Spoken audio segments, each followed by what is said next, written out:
Greetings, we're back to talk about Kohlberg and moral development. So, what is moral development? Moral development refers to the way people learn what society considers to be good and bad, right?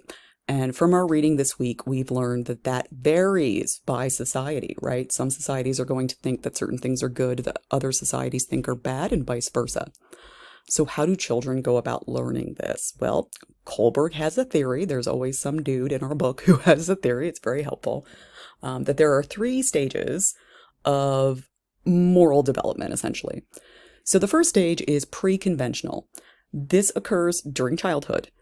You experience the world through your senses. You're not really a moral being yet. That's fairly abstract as a concept. So, you understand things like pain, suffering, because you can experience them, but not necessarily in abstract concepts or how they apply to other people. You can experience, touch the world, all that kind of thing, but you're not really understanding how all of that works yet. Conventional, that occurs during adolescence, as do many other things, where you're starting to understand the feelings of others, right? None of us are psychic, none of us can figure that kind of thing out. But generally around adolescence or so, we start to come to the realization that other people exist, they have feelings, and that we need to take that into account if we want to, not be banished from society, right? And we start to figure out that we also need to take that into account when we're making moral decisions, right?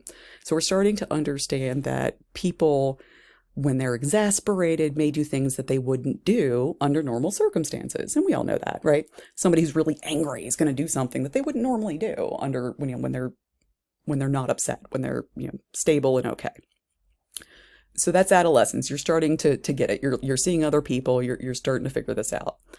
Post-conventional occurs in late adolescence or early adulthood.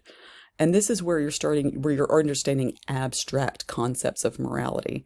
What do I mean by abstract concepts of morality? How about justice? Right? Justice. Can you define justice for me?